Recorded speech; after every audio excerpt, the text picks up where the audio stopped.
Today we drive the most affordable EV sold in the country, ride the most popular 150cc commuter motorcycle in its newest avatar, and spread some joy as the year comes to an end.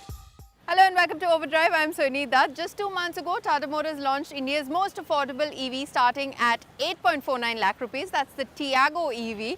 Now, Bert got a chance to drive this EV recently in Goa, and he tells you whether you should put your money on it.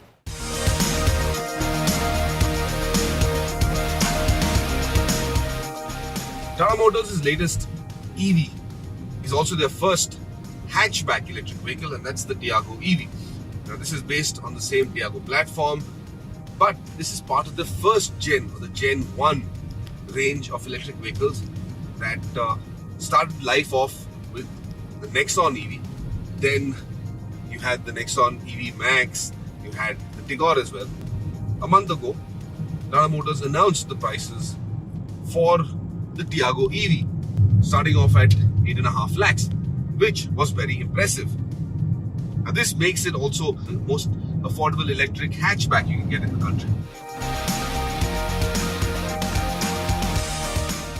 Now the Tiago EV, well, it's got two battery pack options. There's the 19.2 kilowatt hour battery pack, which is the medium range architecture.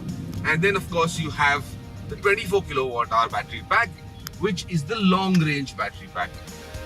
And the 19.2 kilowatt hour battery pack delivers around 60 horsepower, but the 24 kilowatt hour battery pack, well, that bumps up max power to about 74 horsepower. And that is the version I'm driving today. The more powerful one, car with the larger range as well.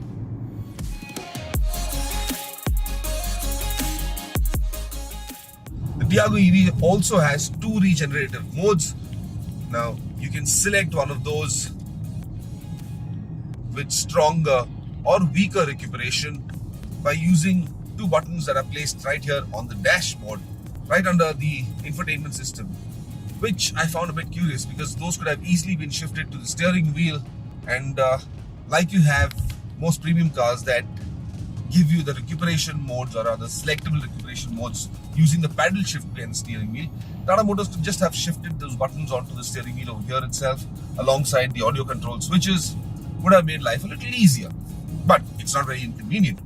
Now, those recuperative modes, well, you can shift from level 1 to level 2 to level 3, or cancel out all of them, come to level 0. What I liked about it is that even if you're in level 3, which is the strongest recuperative phase, the car doesn't really give you that jerky effect if you let go of the throttle pedal, which means drivability is still very smooth. Probably the smoothest I've ever experienced on any electric vehicle. Now the Tiago EV uses a high voltage architecture, which means charging speeds are quite fast. There are multiple options how you can charge the Tiago EV. Simplest is of course to plug in the car to a 15 amp wall socket, and that will charge your car from a state of charge of 10% all the way up to 100% in about almost 9 hours. You could also plug in the wall box unit. That would also take you around 9 hours to get to 100% state of charge.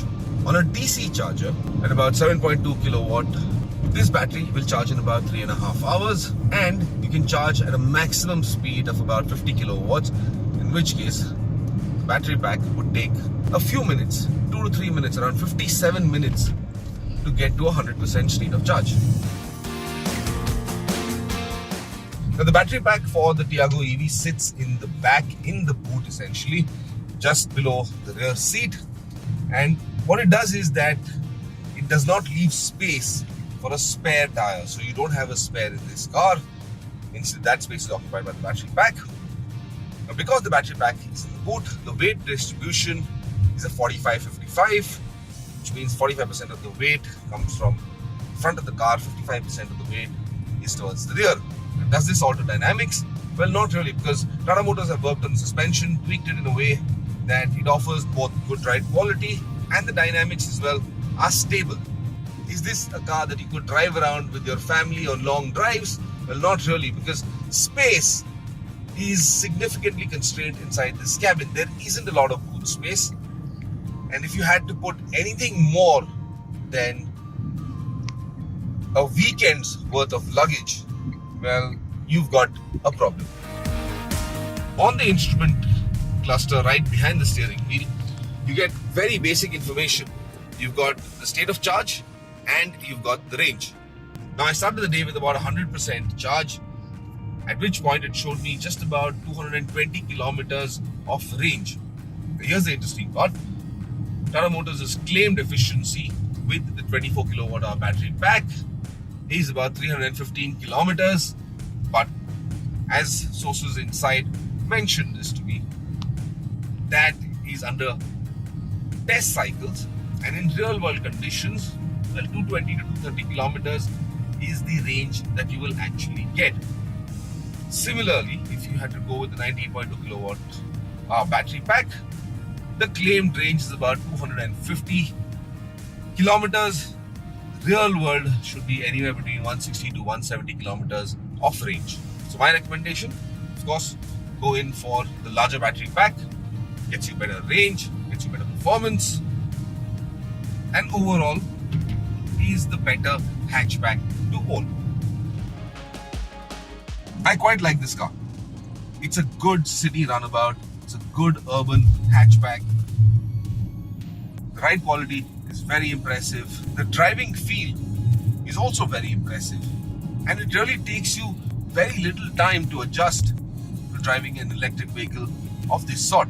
So if you wanted, well, to be one of those early adopters to move into the world of EVs, the Tiago EV is probably your best bet.